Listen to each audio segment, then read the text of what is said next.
C'est la troupe des mains croisées alors? Oui, c'est ça, la troupe Les Mains Croisées. Vous êtes combien de comédiens à peu près? On est 16 comédiens. 14, 16 comédiens. 8 garçons et 8 filles. Vous êtes nombreux alors? Bah, je sais pas trop. Je sais pas trop par rapport à quoi me comparer, à quoi comparer la troupe. Parce que j'ai jamais été dans une autre troupe de théâtre, mais ça va, on est assez, je trouve.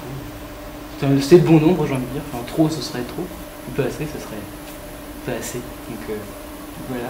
Donc c'est votre première grande expérience en tant qu'acteur? C'est ma deuxième. C'est ma deuxième expérience en tant qu'acteur.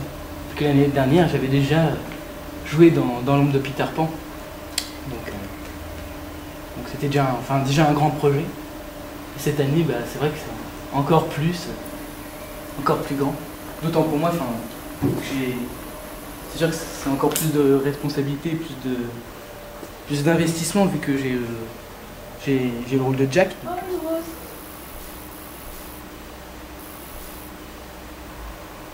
Qui pourrait bien vous l'offrir cette rose? Par mes fans, je dirais Dimitri.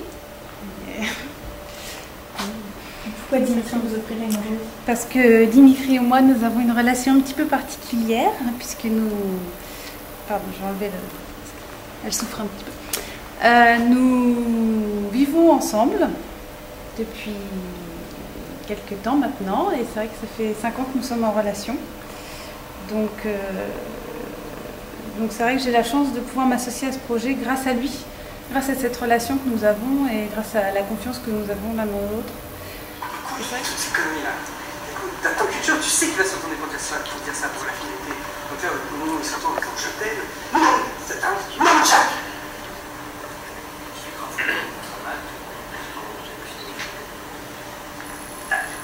Ok? Une séance classique, j'ai envie de dire. Non, Une séance de répétition. Séance de répétition. Ça faisait partie, je pense, des premières fois qu'on a répété la scène 14, l'une des scènes finales, assez tragique. Et voilà, et particulièrement ce moment qui est très très fort, puisque c'est juste... c'est vraiment un moment clé, donc que je ne vais pas forcément révéler, mais voilà. Et c'est très très intense, en tout cas, entre les deux personnages qui à ce moment-là, sont sur sont vraiment à l'apogée de beaucoup de choses. Et aussi au paroxysme, bizarrement, c'est aux deux extrêmes, et c'est vraiment le moment où tout bascule, et c'est vraiment très beau, c'est très intense, et c'est toute l'émotion qui parle, et ils le font tellement bien entre Jack qui a envie d'aimer, et Missa Cassia qui en a marre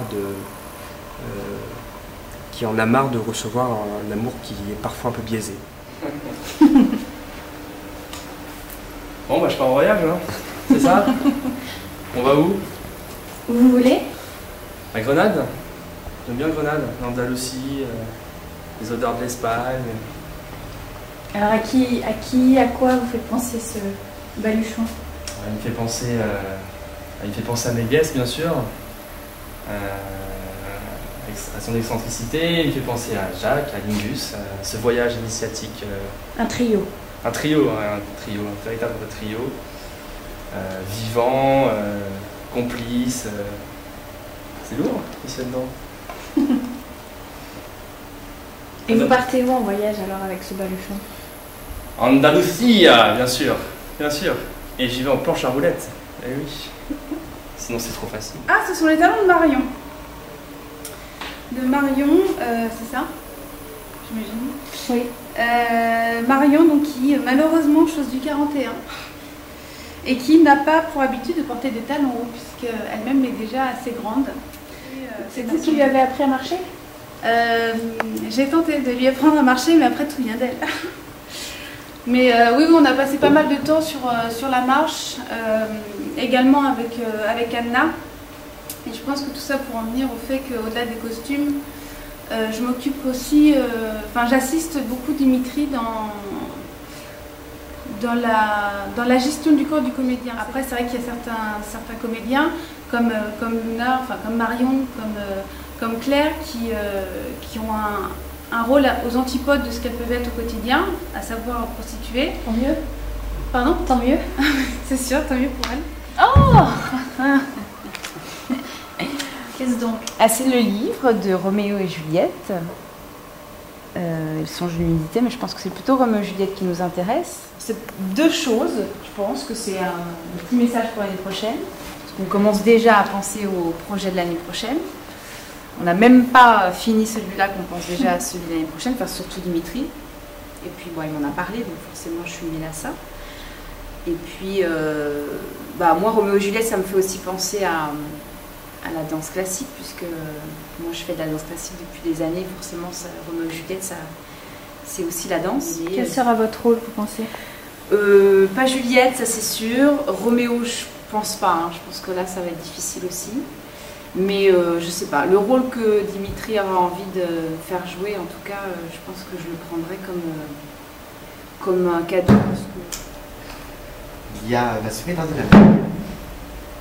qui, je pense, fait écho au site web, à la création du site web que j'ai faite avec Dimitri, le macroisé.com. C'est très intéressant parce que c'est la première fois donc, que je m'essayais à un travail aussi important de communication online. C'est énormément de travail, beaucoup d'investissement, mais qui est très intéressant parce qu'on a, par rapport à l'année dernière, enfin je parle pour moi, on a un retour, en fait, une sorte de retour des internautes et des autres personnes qui sont extérieures à la troupe qui peuvent donner des réactions, donner des avis sur tout ce qu'on peut poster sur le site web. Mais m'endormir, c'est impressionnant. Puis, commence à me lécher doucement l'aiguille des minutes. Je me sens butiné, ça me chatouille de partout. La sensation est tellement agréable. Soudain, quelque chose de beaucoup plus mécanique se met en marche. Et je ne suis pas sûr qu'il s'agisse de mon vrai cœur. C'est la voix de qui qu'on entend? De Thomas, celui qui joue Jack, l'amoureux de Miss Acacia et qui a donc cette horloge mécanique et qui a fait le voyage d'Édimbourg jusqu'en Andalousie, à Grenade, pour la retrouver, puisqu'il est tombé amoureux d'elle. Il est vraiment amoureux de vous alors pour faire tout ce chemin? Je pense, oui. En même temps, ça fait un peu partie de l'univers fantastique où il n'y a pas vraiment de limite pour les personnages. Alors, un livre très intéressant qui retrace la vie de notre Jack, son histoire d'amour avec Miss Acacia, ses retrouvailles terribles avec Joe, la rencontre avec Méliès, Brigitte, tous les personnages. Qui l'a écrit ce livre? C'est moi-même, c'est Georges Méliès.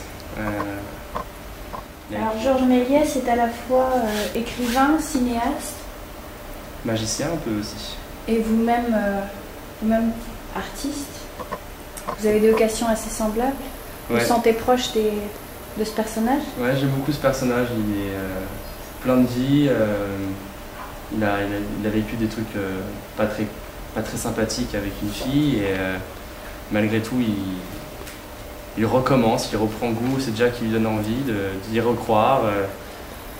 Bon, il batifole un peu, hein, bien sûr, mais il y en a qui, c'est pour mieux en retrouver une à la fin. Je le vois. C'est donc un peu de pâté au bœuf pour chat.